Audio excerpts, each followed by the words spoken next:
మీద మహిళలు పెద్ద ఎత్తున ఓట్లేస్తే ఏదో జగనన్న కోసం వచ్చారు, లేకపోతే జగన్మోహన్ రెడ్డి గారు ఇచ్చిన పథకాల కోసం వచ్చారు అనుకున్నారు. కానీ నా ఆడబిడ్డ బయటికి వెళ్తే మళ్ళీ క్షేమంగా తిరిగి వస్తుందో లేదో అన్న అభద్రతా భావం కానివ్వండి, లేకపోతే నా ఇంట్లో నా తాళిబొట్టు దిగిపోతే ఉన్న ఆ మద్యపానం దానికి సంబంధించి కానివ్వండి, ఈ రోజు మహిళలు చంపబెట్టుగా ఓటేశారు అనుకోవచ్చు.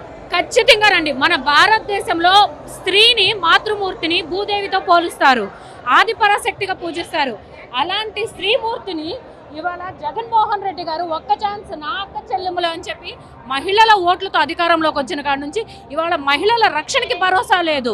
ఇవాళ మహిళల ఆత్మహత్యల్లో కానివ్వండి, హత్యల్లో కానివ్వండి, ఇవాళ ఆంధ్ర రాష్ట్రం మొత్తం దేశమంతా వెనక్కి తిరిగి చూసేలా చేస్తున్నాడు. నిజంగానే జగన్మోహన్ రెడ్డి పరిపాలనలో మహిళల అదృశ్యం మిస్సింగ్ కేసుల్లో ఇవాళ ఆంధ్రప్రదేశ్ మొదటి స్థానంలో ఉంది. అన్నం పెట్టిన రైతు మెచ్చిన రాజ్యం తెస్తా అని చెప్పి ఆ రోజు అధికారంలోకి వచ్చిన ఈ జగన్మోహన్ రెడ్డి అన్నం పెట్టే రైతులకి సంఖ్యలేశాడు, రోడ్ల మీద తీసుకొచ్చాడు. భావితరాల భవిష్యత్తు ఇవాళ మనకి రాజధాని లేదు అని చెప్పి రైతులు రోడ్ల మీదకు వస్తే వాళ్ళ మీద మీరందరూ కూడా చూస్తుంటారు. అమరావతి మహిళలు మా మీద పెట్రోల్ బాటిల్స్, పెట్రోల్ పొట్లాలు వేశారు, ప్యాకెట్స్ వేశారు. అలానే దేవుడి రథం మీద చెప్పులు విసిరారు. మరి మహిళల్ని కుక్కట్పల్లి ఆంటీలు అని చెప్పి బాడీ షేమింగ్లు ఎన్నో మాట్లాడారు. ప్రజా సమస్యల మీద ఇవాళ అసెంబ్లీలో మాట్లాడాల్సిన వ్యక్తులు ప్రజలు ఓటుతో వెళ్ళి ఇవాళ మహిళల్ని అవగౌరవపరిచేలాగా ప్రజా వ్యతిరేక నిర్ణయాలు తీసుకున్నారు. ఒక నియంత పాలనకి ఇవాళ ఆంధ్రప్రదేశ్ ప్రజలందరూ కూడా పాప ప్రక్షాళన చేసుకుని ఓటు ద్వారా ఈ వైసీపీ రావణ రాజ్యానికి కాష్టం పెట్టేశారు. ఇవాళ ఆంధ్రప్రదేశ్లో శ్రీరామ రాజ్యం నెలకొంది. నారా చంద్రబాబు నాయుడు గారు ఏదైతే శపథం చేసి వాళ్ళ బయటకు వచ్చారో ఆ రోజున మళ్ళీ నారా చంద్రబాబు నాయుడు గారిని ముఖ్యంగా మా మహిళలు అందరం కూడా ఆయన్ని మళ్ళీ రాజుగా అసెంబ్లీకి పంపిస్తున్నాము. మా బిడ్డల భవిష్యత్తు బంగారుమయం చేసే వ్యక్తి నారా చంద్రబాబు నాయుడు గారు. ఆంధ్రప్రదేశ్ ఈరోజు మళ్ళీ శ్రీరామ రాజ్యంతో మళ్ళీ కూడా ప్రమాణ స్వీకారం జరుగుతుంది. 23 దగ్గర అయితే ఆగిపోయారు గతంలో, అదేదంతా దేవుడి స్క్రిప్ట్ అన్నారు. ఇప్పుడు అదే వైసీపీ 23 ఫిగర్ దగ్గర వచ్చి ఆగిపోయిందమ్మా. అంటే ఆ 23 కూడా వస్తాయి అంటారా, లేకపోతే ఇంకా తక్కువ వచ్చే అవకాశాలు ఉన్నాయండి. మా స్త్రీమూర్తులందరూ కూడా బాబు గారు రావాలని, బాబు గారు శ్రీరామరాజ్యంలో మేము కూడా అందరిలాగా ఫ్రీగా వాక్ స్వాతంత్ర్యంతో మేమందరం పోరాడి మేము గెలిపించుకున్నాము నారా చంద్రబాబు నాయుడు గారికి. వారికి మా ధన్యవాదాలండి. బయటకు వచ్చి వాళ్ళ బిడ్డల భవిష్యత్తు కానీ లేకపోతే వాళ్ళ కుటుంబ భవిష్యత్తు కానీ ఆలోచించి ఈ నిర్ణయం తీసుకున్నారనుకుంటారా? ఎలా చూడాలమ్మా ఈ రోజు ప్రతి కూటమి అభ్యర్థి కూడా ముందంజలో ఉన్నారు.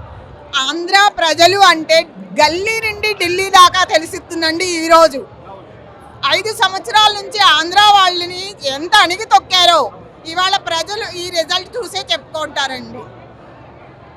చాలా హ్యాపీగా ఉంది. జై చంద్రబాబు నాయుడు. చాలా సంతోషం. ఆంధ్రప్రదేశ్ అట్ట చంద్రబాబు నాయుడు అట్ట 23 కూడా రావు వాడికి. ప్రతిపక్షానికి కూడా ఉండడు జగను. ప్రతి కార్యకర్త కళ్ళల్లో కానీ లేకపోతే మనసులో చెప్పుకోలేని ఆవేదన, సంతోషం. ఈరోజు ఈ విజయాన్ని ఎలా చూడాలంటారు? ముఖ్యంగా తెలుగుదేశం కార్యకర్తలందరికీ కూడా ధన్యవాదాలు తెలుపుకోవాలండి ఈ సిచ్యువేషన్లో. ఎందుకంటే ఒక 5 ఏళ్ళు ఒక దుర్మార్గుడు, రాక్షసుడు లాంటి జగన్మోహన్తో కేసులు పెట్టించుకుని ఎన్నో బాధలు పడి ఎన్నో మరి దెబ్బలు తిని కూడా నిలబడ్డారు అంటే కార్యకర్తలు, తెలుగుదేశం కార్యకర్తలు కంచుకోటలాగా ఆనాటి నుంచి కూడా ఈనాటి వరకు కూడా ఇంకా బలం పెరిగింది. చంద్రబాబు నాయుడు గారు వచ్చాక తెలుగుదేశం కార్యకర్తలకు ఇంకా బలం పెంచుకున్నారు వాళ్ళు. ఎందుకంటే ఒక నాయకుడు, సమర్థుడైన నాయకుడికి మనం వెన్నుదన్నుగా ఉండాలని. నిజంగా ఈ విజయం ఎట్లా ఉందంటే మా అందరికీ కూడా ఒక సంక్రాంతి, ఒక దసరా ఇవన్నిటిని దాటిపోయిందండి తెలుగుదేశం విజయం.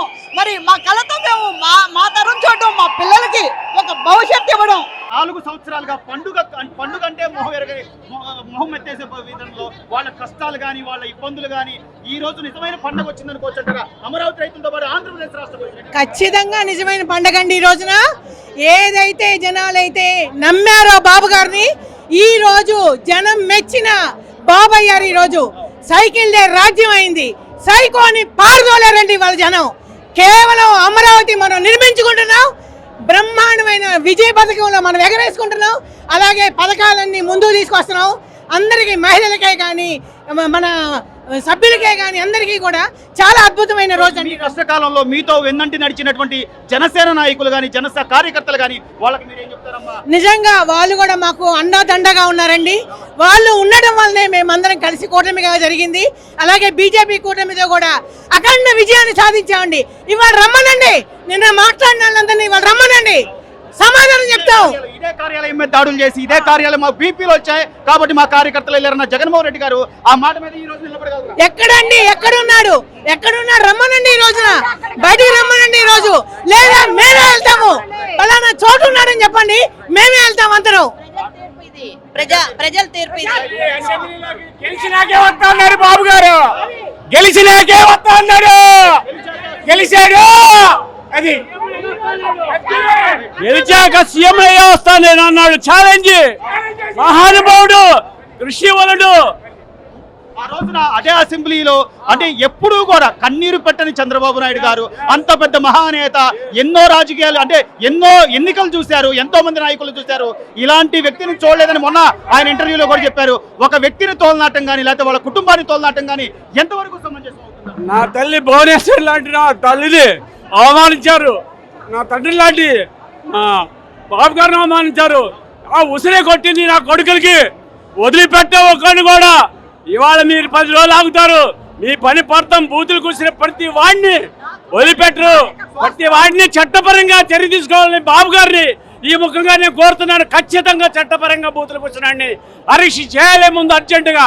మళ్ళీ రాష్ట్రంలో బూతుల సంస్కృతి నాశనం అయిపోవాలని నేను ఈ విధంగా కోరుతున్నాను. అంటే విషం ఉన్న నాగుపాముకు కూడా మనం దేవత అని పూజిస్తాం సార్. అలాంటి వాళ్ళు ఈ రోజున పార్టీని కన్నతల్లి లాంటి పార్టీ కార్యాలయాల్ని దాడులు చేయించి లేదా పార్టీ కార్యాలయాల మీద నిప్పు పెట్టి వల్లభనేని వంశీ లాంటి వాళ్ళు కానీ, కొడాలి నాని లాంటి వాళ్ళు కానీ, రోజా గారు లాంటి వాళ్ళు కానీ వీళ్ళందరి భారీ మూల్యం చెల్లించుకునే అవకాశం ఉంది. ఖచ్చితంగా ఈ భారీ మూల్యం కాదండి, వీళ్ళు జైలు పాలు అవ్వాలని మేము కోరుకుంటున్నాం.